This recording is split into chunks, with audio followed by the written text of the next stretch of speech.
Frontline workers keep our world moving. They work in high-stakes, fast-changing environments where technology can empower them or hold them back.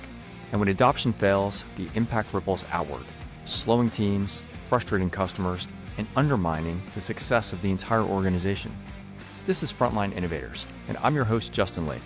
In each episode, I speak with leaders who are rethinking how technology is introduced, embraced, and sustained on the front line. Leaders putting people at the heart of digital transformation. Frontline Innovators is brought to you by Skillful. We help organizations achieve lasting technology adoption for frontline teams so they can work smarter, safer, and with confidence in the tools they use every day.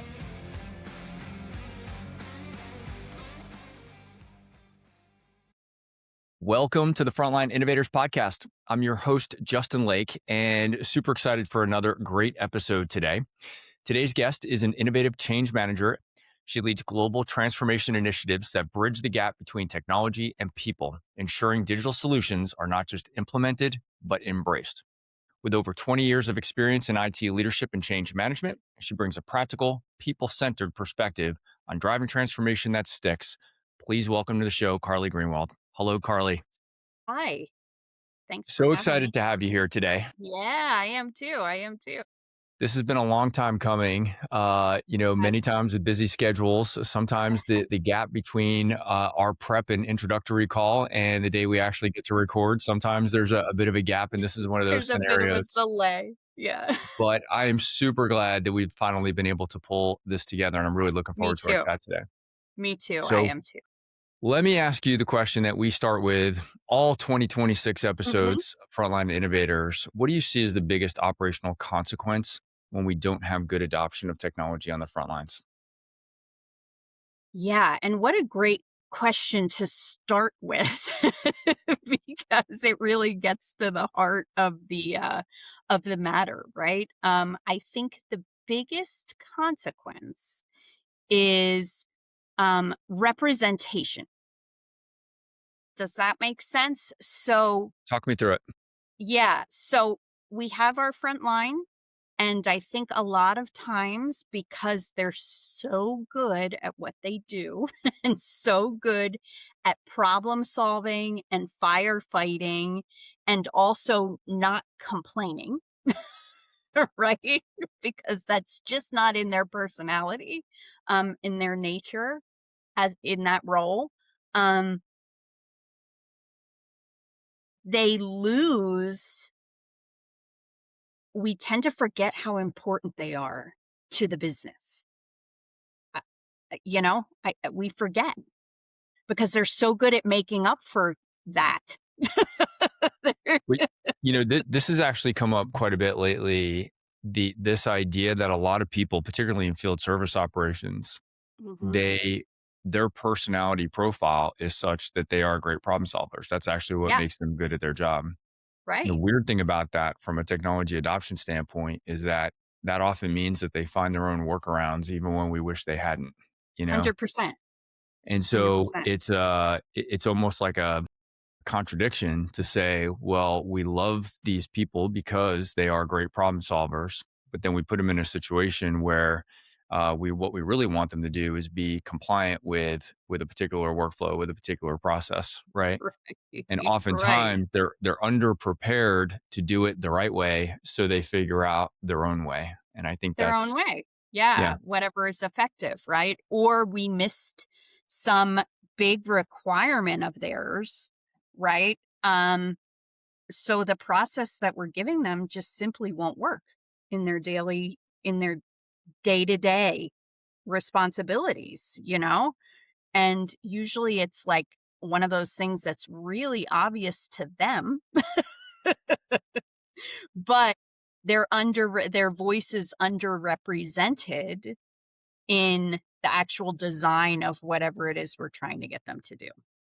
So So, let's talk about yeah. that. How can Yeah. we make first of all, let's talk about what some of the potential solutions might be to solve for that. What would you advocate for to address that issue right out of the gate? Um so I know a lot of people talk about the concept of change agents, um, like change representatives, that sort of thing. I think you can even be a little more, it can be even simpler than that, where you can use different ways of presenting a project, or preparing a project, uh, and different methodologies, where, okay, so maybe we're not going to call it change management, right? Because maybe that's not what we're going to call it, but you're still doing all the same things, where you're considering people's current point of view. You're considering their day-to-day life and challenges, and what they have to do.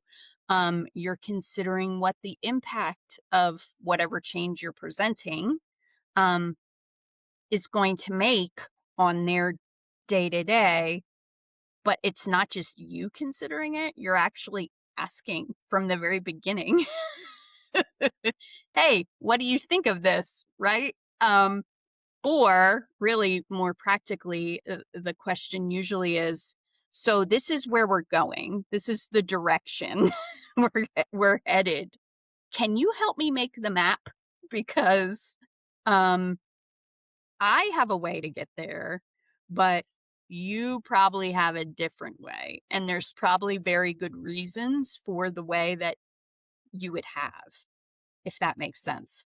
It does make a lot of sense, and to reinforce, what you just said about there being good reasons for the way that they do things today. I think that's really important. A customer of mine at Skillful made a point to me a couple months back that has really sat with me, which is the idea that the biggest challenge with change is not necessarily showing them the new way; it's helping them unwind the old way, the muscle 100%. memory that they've had from doing it all of these times. And I've joked, I've already said this on the podcast a couple of times, but just in my household, we bought a new garbage can and we put it in a different place in my kitchen.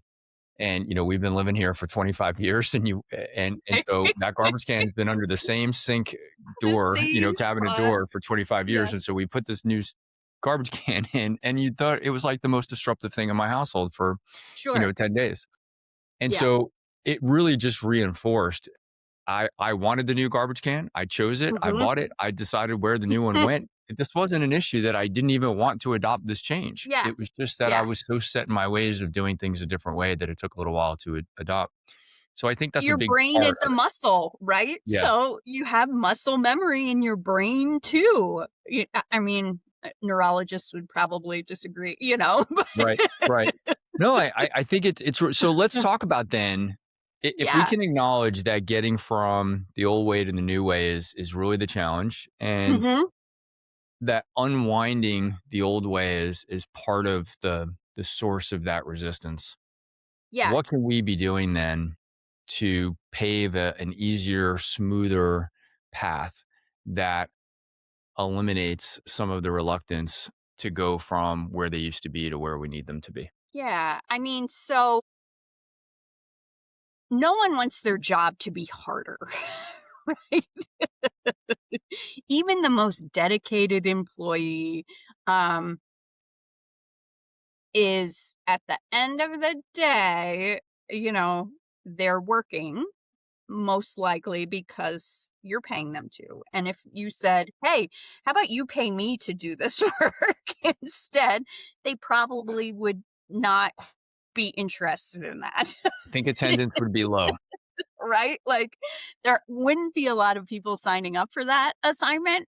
Um, so I think we really need to kind of start at that place of, people are trying to do a good job, um, but they're also trying to go home at the end of the day, not frustrated, not, feeling like they did a good day's work, but not that everything was in the way of them doing that good day's work.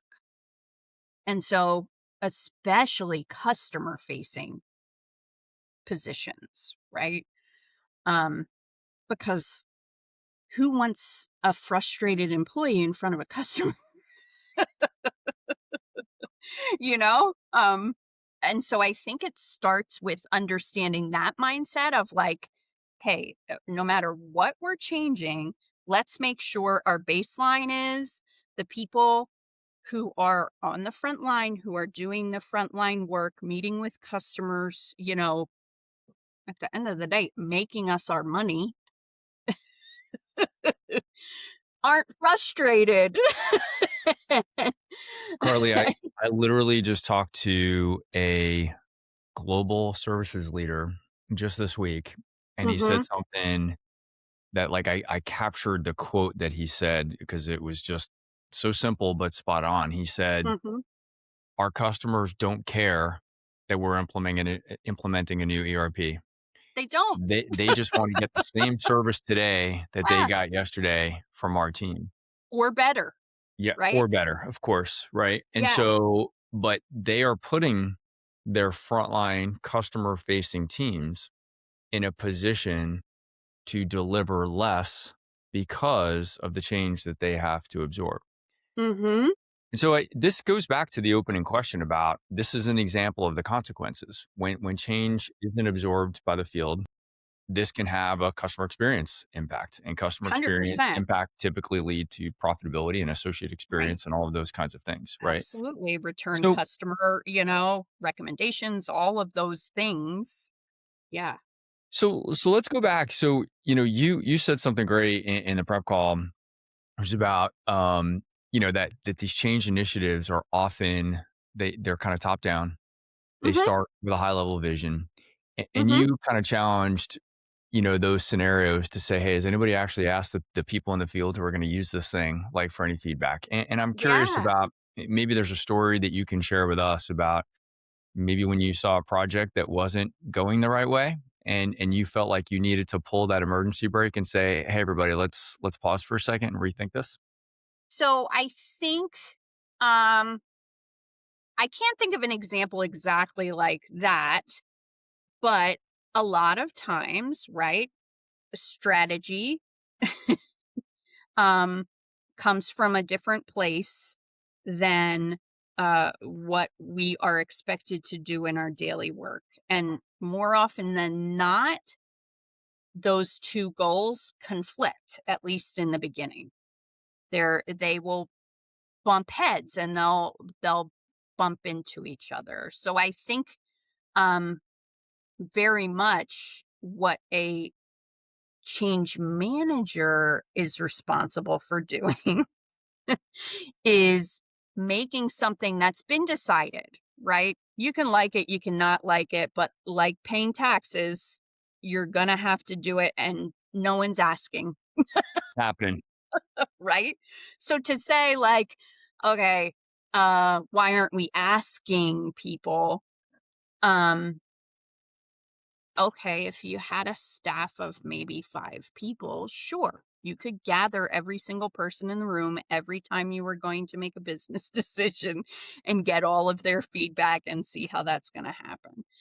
Um, that's just not practical in most business settings, and it also probably wouldn't be very productive because as humans, right? We're not really trying to change a whole lot if something feels like it's working, right? So the baseline is going to be, well, I don't want you to change anything about how I have to do my job because I have it figured out and it's working and just leave me alone. So instead of that, I think after the decision is made, what I've found most effective is being very clear on what is going to change and um, being very honest about what new expectations are. Like, don't sugarcoat it. No one has time for sugarcoating, right? No one. At, you are kind of selling a product that they already bought, but Well, the people that you're trying to get to change. I think when we first talked about this previously, you had talked yeah, about the idea that the economic buyers in the organization made the decision to buy this product, but now you have to sell it to the people who are actually going to have yeah, to use it, right? So you're yeah. reselling something that's already been purchased, You're already selling something but it's been purchased. So it's right? even kind of like a harder sale because you're dropping something off at someone's doorstep that they didn't want to buy, and you have to tell them why they can't return it. Yeah. Right? So And how do you overcome that friction? yeah, and so you're very honest, right? First you develop, you got to work on developing the relationship with with the group of people. You reach out, you say, okay, I typically like to collect a mix of users, of employees who are going to be affected. I want some people who are very excited and engaged about any change, because there are people like that. I want people who are kind of like, here we go again, right? And I also want a group, not a ton of people, but one or two people in that group who are negative about it, because a lot of times that, and they all, let me put it this way, they all have a valid perspective. And so then you put your suit of armor on, right? And a smile on your face, and you go in and you start the pitch with this group of people, and you listen. Because what builds trust and what builds relationship better than listening to people? And you ask people, so what do you think? Tell me the truth, you know? And in that point, like, you don't record it, you don't write it down, you don't, because you'll remember it. I mean, Yeah. let's be You remember the honest. big points that need to be If remembered. right, if someone's throwing arrows at you, you will remember that. You don't need to take a note. Um, and you listen, and that, all of that information is really, really good stuff for, okay, this is how I need to roll this out, because this, XYZ thing, they're concerned it's not going to work at a customer site because of connection issues or whatever. Customers always complain about too much technology, it could be a million different things. So we have to give them the tools to answer those sorts of questions and feel confident and comfortable using whatever it is we're asking them to use now, and changing to whatever we're asking them to change to, um where, so they can, and still do their job and not be embarrassed, right? When you're like standing, when you're in front of a customer and, oh God, it doesn't work again. That kind of thing. It's been a Um, long time since I've told this story, but I was doing a ride along with a delivery driver one time. A couple things you've said today reminded me of this conversation. His name was Eric, and don't think I'll ever forget this guy. And he was telling me, first of all, it was something you said a while back. I'm going to come back to, which he said, I just finally learned how to use the old version. And now you're telling me I've got to use a new version. So you mentioned that 5 or 10 minutes ago about like, mhm. they got comfortable with this old thing. And it's not that the Just, new thing's not yeah, better. I'm sure that it is, but I just got this other right. thing done. But I just figured it out. Yeah. But the Yeah. part the far more profound part of my conversation with Eric that night was when he said to me, and he pointed to the building where all of us knowledge workers work, you know, Mhm. he said, they don't understand that when I'm out there, and he kind of pointed out to the open world where I Mhm. have to go do deliveries. He said, I'm the one standing in front of the customer and I have to figure this out on the fly. And then he said, I feel like I'm standing on an island. And that was such an impactful statement to me Mhm. that here, and this is a guy that did deliveries into grocery stores. So he was surrounded by people and by things and by infrastructure, but yet he has this technology change, which seems so simple to many of us, felt so isolating to him that he would use these words to describe this to me, who at the time was a stranger. I'd known this guy for all of 5 minutes at this point when he was like opening up his heart to me. And it just was such a powerful thing. They do feel many times, and this is one of the areas where I think frontline workers are different, is that they are isolated. They are Hmm. oftentimes doing their jobs by Yeah. themselves. They It is feel just that way because them. it is reality. It Yeah. is. And they're representing a big brand or a big company with maybe hundreds or thousands of people behind them, but it's just them and their customer standing in that Hmm. situation. And Yeah. you also used a word that I think is important, which is like the embarrassment of just not feeling able to do what you need to do when you need to do it in front of the It's person that you need to be embarrassing. able to do it. And that is an embarrassing moment. It's embarrassing. I think we can all relate to that, right? Like, let's get down to the heart of the matter. When you don't know how to do something and you're in a position where you're supposed to look like an expert. I had this just happen just the 2 days ago. Something wasn't working, technology wise. I was doing a training and a live demo, which live demo, nothing ever works. Something's always going to go wrong in a live Sure. demo. Yep. Um, so if you want to practice not being embarrassed when something doesn't work, that's a good way to do it. But in a live demo, something's not working. And it was new to me too. The content was new to me. So it wasn't something like I had it built in where, like, oh, here's my workaround and I can fix this. Right. And then you're in a position where you got to tap dance a little bit. You're going to tap dance.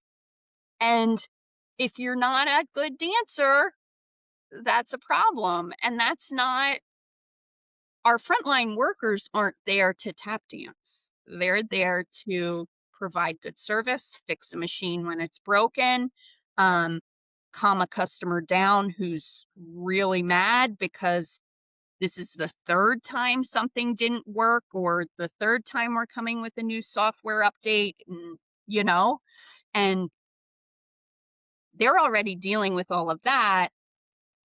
They're trying not to look dumb and like they know what they're doing.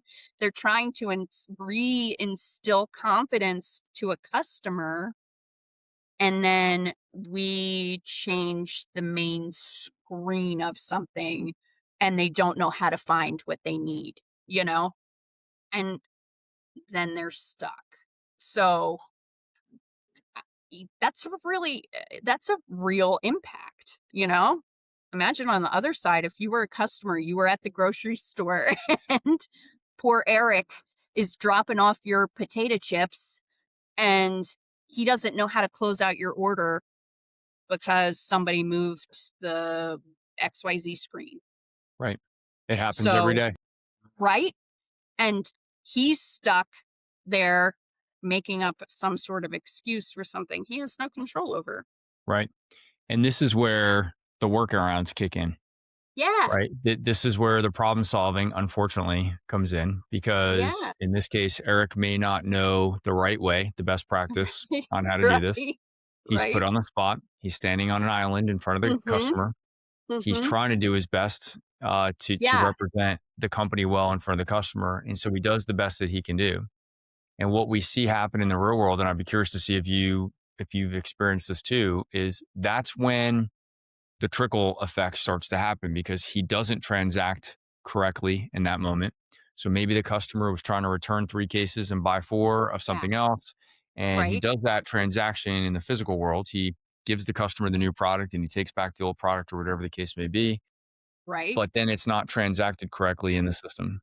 And Right. so what that creates then is this whole trickle down effect Whole where, ripple effect of, yeah. yeah, So do you see that in your world? Have you seen examples of that happening?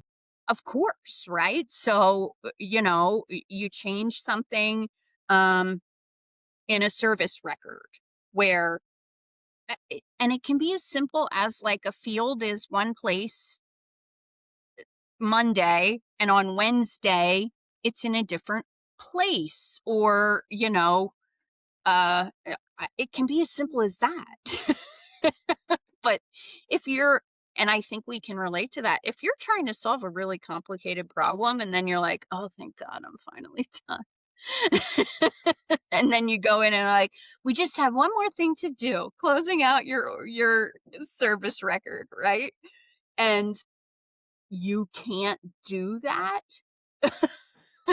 after all of this stuff that has been going on where while and I think again this goes back to we have to understand from like a central organizational perspective that these frontline workers while they're fixing machines, replacing parts, XYZ, right?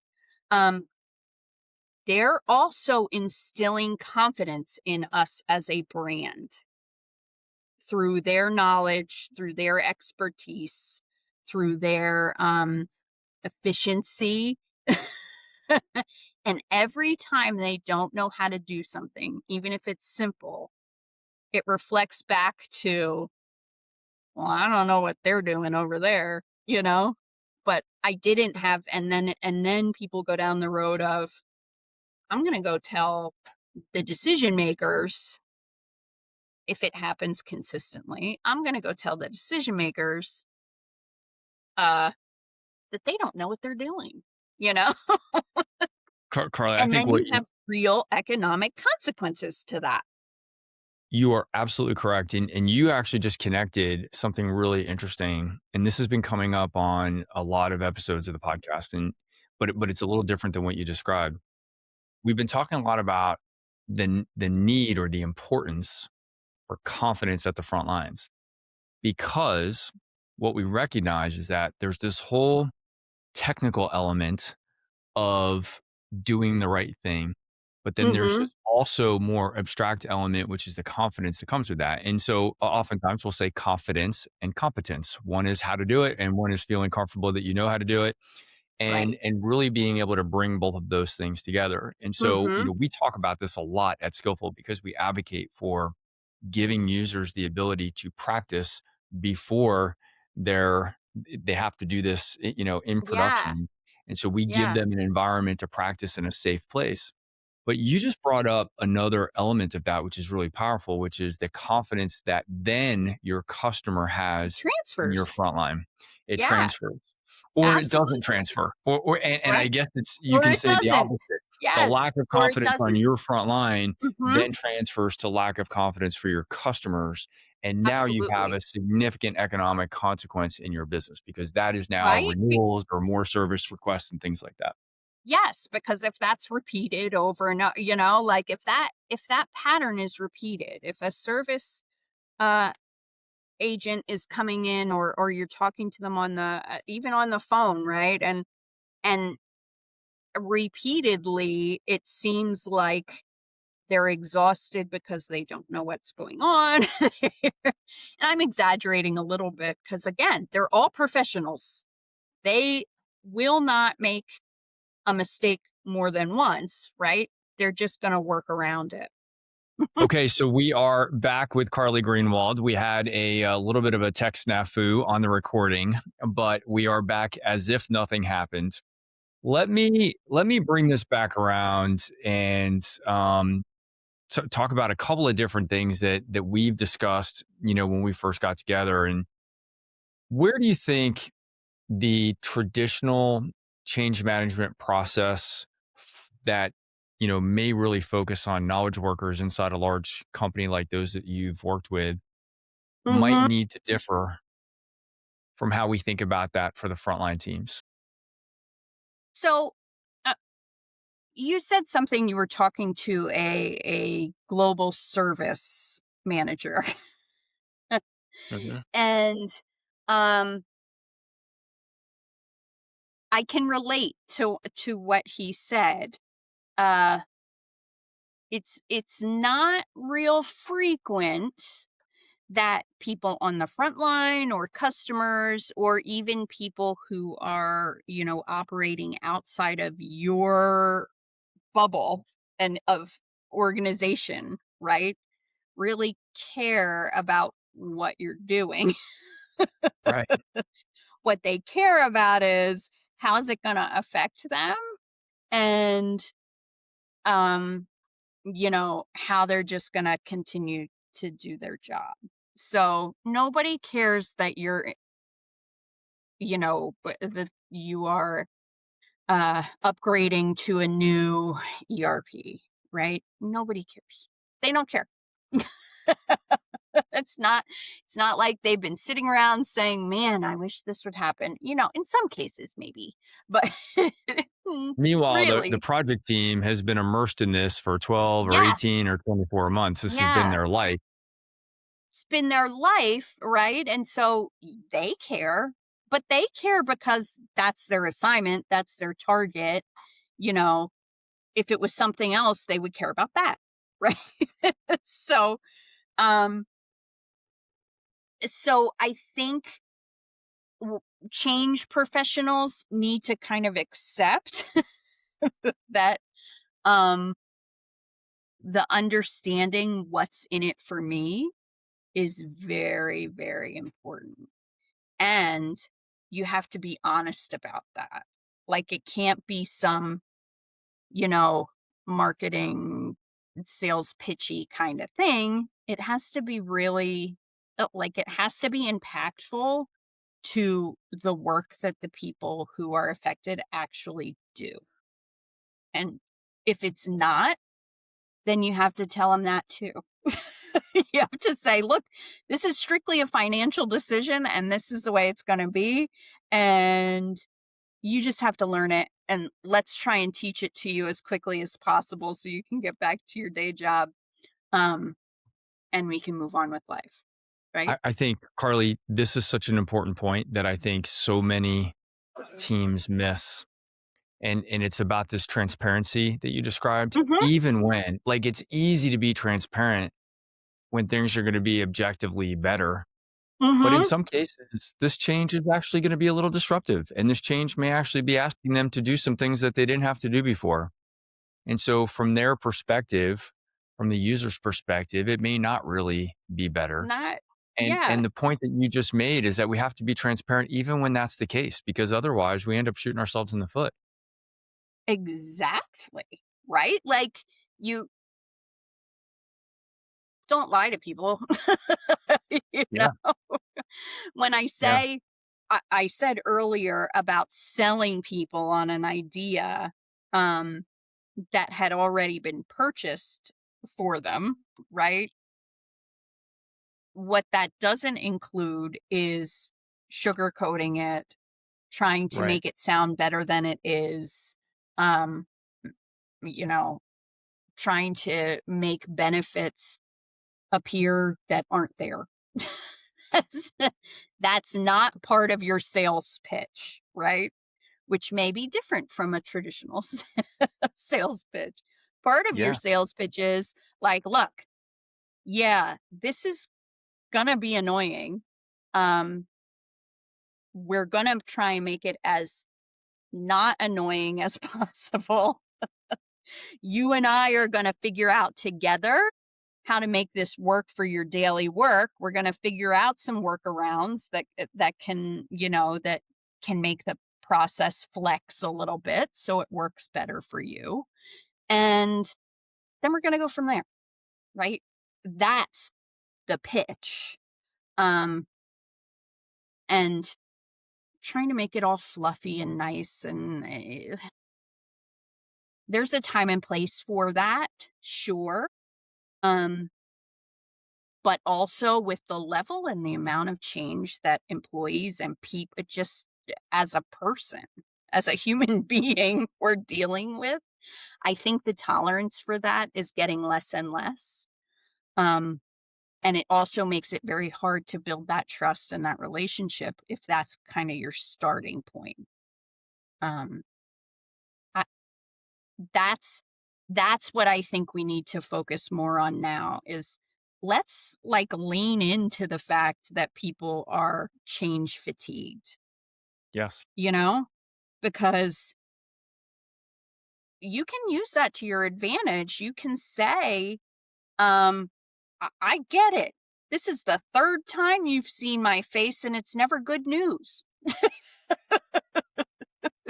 So what do you say? We work real hard and get you out of here as fast as possible, right? Like, um, who doesn't love to hear that? You know, Yeah. like, I'd like to I do think, some product research with you here on the fly and get your okay, feedback on something. So all at right. Skillful, we advocate, still in my day job, we advocate for an approach that, first of all, we believe that the preparation for go live for the end user perspective, not for the project team. Of course, the project team's been working on this for months. But we advocate for including the end user population very early, months ahead of when the actual go live will happen. And then in the many weeks that lead up to go live, we don't believe in just waiting until that last week before go live and having them drink from a fire hose. So the Mm-hmm. approach that we take and we advocate for our customers is to go many weeks out and begin having them experience some of the change. And this is all with a key word that I think is going to become the title of today's podcast is about confidence, right? Confidence on the Yeah, front lines, yeah, giving them yeah. a chance to build confidence. And so the way that we do that is we advocate for having a video or kind of a narrated walkthrough to introduce them to some of these workflows, to give them a hands-on version of that workflow, to then let them go into a practice environment where they can actually practice this, where they can build their confidence, and then to do a knowledge check at the end so that they can prove to themselves and prove to us that they actually know how to do that thing. What would you add or delete from that process? Like what, as a change professional who's implemented these types of solutions before, what would you recommend that we change from that approach that we're advocating to our customers today? So I actually like that approach. I think it allows you to do, um, okay, when you're talking about frontline employees, right? There is a finite amount of time that you have to train, get them on board, manage a change because it's non-billable. Yes. Right? It's non-billable. So the longer that's what I think a lot of times people aren't really excited about that approach because they don't want to show people something that's not done right Yes. or might not work 100% correctly. So that goes back to that confidence word again, right? The people who are implementing the digital change or the whatever, are implementing the change don't have the level of confidence yet in what they're producing, their product. Um, That is a really interesting point that I've never heard made before. And I agree yeah, with you 100%. right? Like they don't have the confidence in what they're producing, so you're adding kind of that's I think at the heart of the resistance to approach it that way. Everybody wants to put their testing at the end, everybody wants to put their training at the end. And on the flip side, you're not going to get your hands on a frontline employee for a week's worth of training. They're buying themselves time, Yeah, but at the cost of the frontline at getting the an co- opportunity to have bite-sized chunks yeah, of this change in and the weeks at in the advance. cost of the business, right? Yep. Um Yep. because you're adding a huge amount of time where your frontline employees then can't bill hours. Instead of saying, "Hey, can you watch this, minute long video and tell me what you think?" Right? I think that's more the way to approach it. I think there are some exciting things around how developers and implementation teams are becoming more comfortable with an agile methodology instead of so you can take things incrementally in smaller chunks. um and so they're getting more comfortable with the idea that, okay, so the whole thing isn't done, but this little bit is. So we can take that and we can show it to the people who are going to use it, and they can learn about it, but they can also give us feedback before we go 6 months down the road and say, this doesn't, and then they tell us it doesn't work, where we can actually make changes and it doesn't cost us a ton of money to do it. And, you know, they're bought in because it actually is going to work for them. Yeah. It's really interesting to hear you talk about the project team's confidence.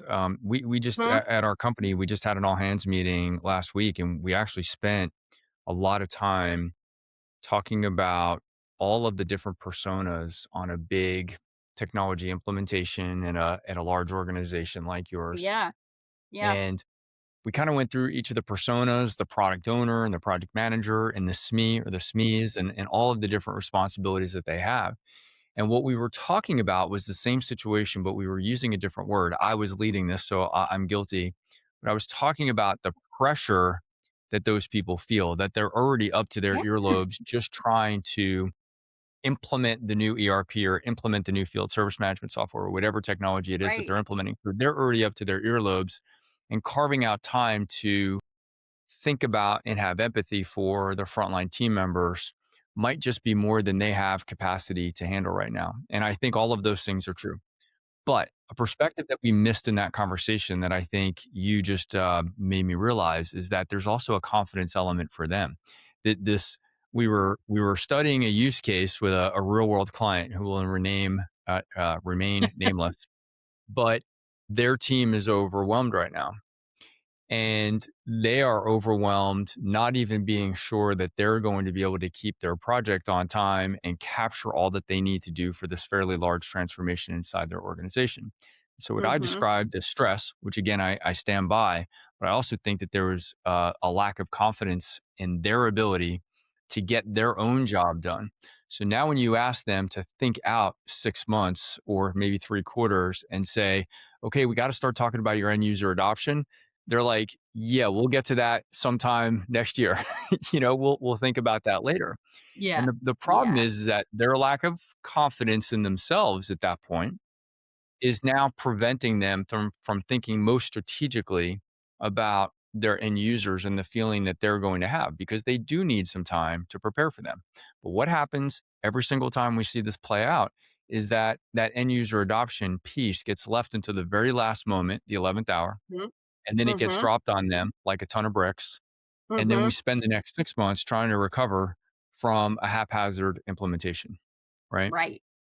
And that's, first of all, that's what I spend my day job doing. This is what we're trying to mitigate. We're trying to mitigate this risk up front. But we can't just offer a platform to solve this problem unless we can fundamentally shift where we want to put this problem, right? Like, it's Mhm. not going to go away. But if we deal with it 6 months in advance of go live rather than for the 6 months after go live, it will actually Yeah. be easier if we can be a little bit proactive about it. Well, and I think, so you had started with the question of, like, what would I add to that Yeah. model that you're talking about? And I think, um, more and more user feedback and, like, real tangible feedback. I'm not talking about, like, send them another survey, right? Yeah. But you have this really great opportunity. They're using this tool. They're your experts in this implementation. Um, why not ask them, well, okay, here it is. what what would you prefer to see? It could be, I wish the screen was black instead of purple. I Sure. wish that, it could be Yeah. that. But it also could be like, well, I don't understand why I have to do this extra step Right. when I used to be able to do this and all the information was there, because it could just be something the developer didn't understand and they had a preference that something needed to be on a different screen. And it usually is as simple as that. But if you can take the training opportunity and turn it into a valuable, like, use part of the time as a valuable feedback session, um, at the end of the day, you're just going to get a better product. And when you're really ready for release, it's kind of like a non-event because everybody knows about it and they've already bought into it because it's theirs. It's their You product. know, and you know what's interesting about what you're suggesting? It would actually feed in to that feedback loop would actually help increase the confidence of the project team. 100%. Because now if they rolled out a half a dozen workflows, they weren't really Mhm. sure, but they got super positive feedback on those Mhm. workflows, then they could deploy with confidence. On the flip side, if they got bad feedback that made some recommendations on some changes, and they were actually able to implement them before production release, they could now implement those changes with confidence. Instead of cringing and being uncertain about how they're going to be received, they would actually already know. Yeah, exactly. And they know in incremental steps. So it's like, it's not just one big, I've birthed this child. Yes. Yeah. And people look at it and they're like, oh, Yeah. Your baby's ugly. If we're right, gonna stick with this metaphor.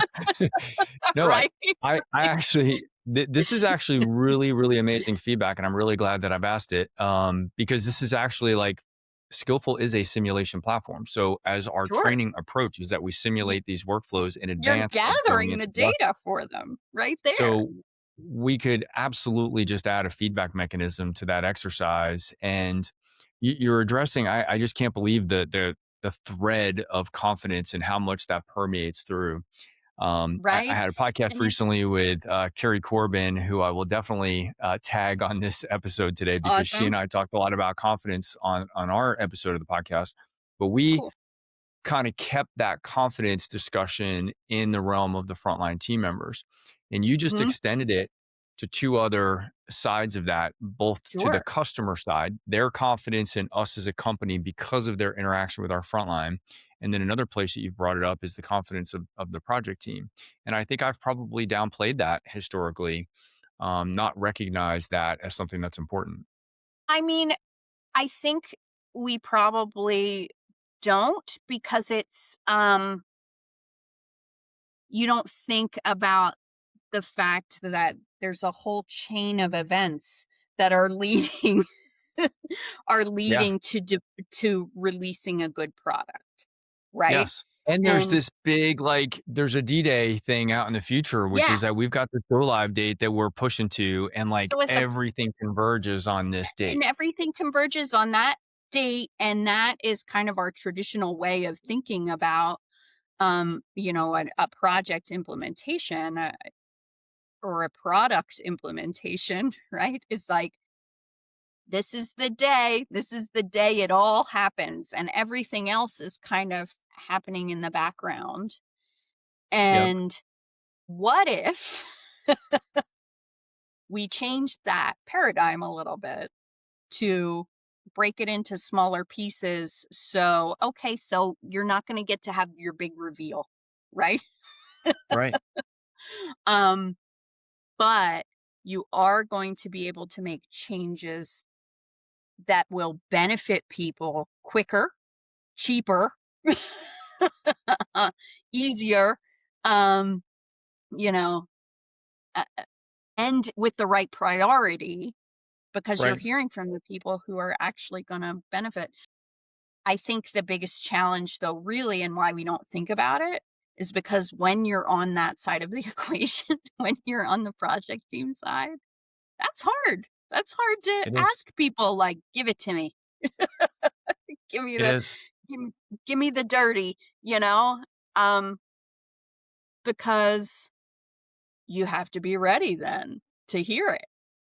Right. And Right. yeah, That's an issue with asking for feedback because you might yeah, get some, right? you might get And some, and it you might might hear not some things that be. you Yeah. yeah. Well, but the problem is that in the absence of that approach, all we're doing is we're kicking the can down the road. And you Mhm. talked about this. the big reveal. That's actually a problem. And I know you're suggesting it too. Like the problem is that we're delaying that feedback until the big reveal. And Yeah. maybe we have this naive view that by the time we do the big reveal, we're going to have sifted through all the stuff that's not going to be received well, and we're going to have Issues. cleaned that up. Mhm. But like, I think that's 0% of the time that happens that way. Mhm. Most of the time, things are surfaced. I mean, this is almost like a joke that we talk about with ERP and other big system Right. implementations. Right. Like, we know it's never going to go the way that it's expected. So, why wouldn't we begin to bias our approach to solicit feedback earlier so that we can increase the chances of our success when we reveal? The other thing, and you didn't say these words exactly, but I think this would be inferred from what you're describing, is by introducing the ultimate users, learners in this stage, to this change early and getting their feedback, we're actually easing their adoption of change, that because we're introducing them to this many weeks or months, and that is very consistent with Right. our recommended approach as well. So we're Right. kind of killing like a lot of birds with one stone here, is that we're soliciting some feedback, we're introducing the field to change plenty of time in advance, and we're easing them and building their confidence, right, which is a key thing. Yeah, And and you know what, we're building the confidence of the project team too, because then when it that's does get to the right. big reveal, there's a greater chance for them to be You successful. know that you built something that people are gonna like because they Right. told you, You have objective data to show that. right? Yeah. And something you said before, and I've said this a bunch of times, or a version of this, which is, if you've got 5 or 6 people, or maybe even 40 or 50 people that are going to be affected by change, then maybe these strategies are overkill. But the people that I talk to and the people that we work with are dealing with hundreds, thousands, sometimes tens of thousands of Yeah. people globally. And so these strategies, even if they only were to have a 10 or 15 or 20% impact on outcomes, like, that's massive in Massive when organizations you of this add it size and all up, complexity. Right. right? Right. And yeah, and anytime so I I agree with you about yes, let's get people involved who are going to be effective as early as possible in some capacity. Um and I think the piece that people miss is if you can stretch out your timeline for those things, right? It's way less of a negative impact for people to be part of a positive change, right? Right. So they can Right. spend 5 minutes every week for 6 months Yes. instead of, um, and you probably get more out of it, and they get more out of it than if you're like, well, I need your whole service, your whole service team for 5 days. Ain't happening. It's not I happening, mean, right? And you'll get or if it is, laughed like, it's a out it's of a the room, right? yes, of course. Of course. Yeah. Carly, Yeah. this is, really, in fact, my favorite part of the conversation is, since we had our little tech snafu 15 minutes Right? ago, Isn't that this has funny? been really great. So now, as I predicted would happen, we're over our time. So we need Mhm. to wrap it up, but I want to ask you one last question. I think you've already offered several of these pieces that I'm about to ask for. So feel free to repeat if you want to reinforce one. But what advice would you give to somebody else who's in the middle or about to embark on a major digital transformation initiative, particularly those that involve frontline team members? What's one piece Mhm. of advice you would give them to stack the odds in their favor for success? Um, the one piece of it be And if you realistic. want to offer two, that's okay too. Yeah. I would say I think I can sum it all up into be realistic. Be realistic about what you expect from the people who you're asking to change. Be realistic from the project team. Be realistic from your management, from what you're asking uh, for them, right? For them to sign off on. Um, just be realistic. Uh, you you may be very passionate about the topic, you know that this is really great for the business and there's a way to approach change, um but at the end of the day not everyone is excited about it as you are. So, In fact, probably most people are not. probably most people are not excited. Again, they're just trying to go to work and go home. So be realistic about who you're dealing with. Um, and it will Well, I don't know be if a I much can more name every episode. Frontline success is all about confidence, but I think this is at least the second episode we've done this year where confidence has become kind of the keystone of the entire discussion, and that's you've helped funny. me see some things a different way, which I really appreciate you giving me that perspective. That's going to Yeah, come up thank you. in a lot of my This is future conversations, I think, because both the customer side and the project team side, like everybody needs to be confident. That's really what it boils Mhm. down to. Yeah, And, you know, we focus a lot on the frontline team members because I do think that they are often victims of this change. But I think, I everybody's got a part to play 100% in agree. this. And we are humans. This is something that may be a little bit different from us than the robots, that we do need to feel that feeling of confidence so that we can put our best version of ourselves forward. And that applies to, everybody throughout this chain. So thank you Yeah, for, widening my view on that topic a little bit. I thank appreciate you. that. No, this was great. Thank you. Well, thank you for joining today. We're going to close it up there and Mhm. look forward to staying in touch with you. All right, same. Thank you so much. Thanks for listening to Frontline Innovators. If you enjoyed today's conversation, be sure to subscribe so you don't miss future episodes. And remember, when we put people at the center of digital transformation, frontline workers thrive and organizations succeed. This podcast is brought to you by Skillful, helping frontline teams adopt the technology they need to work smarter, safer, and with confidence.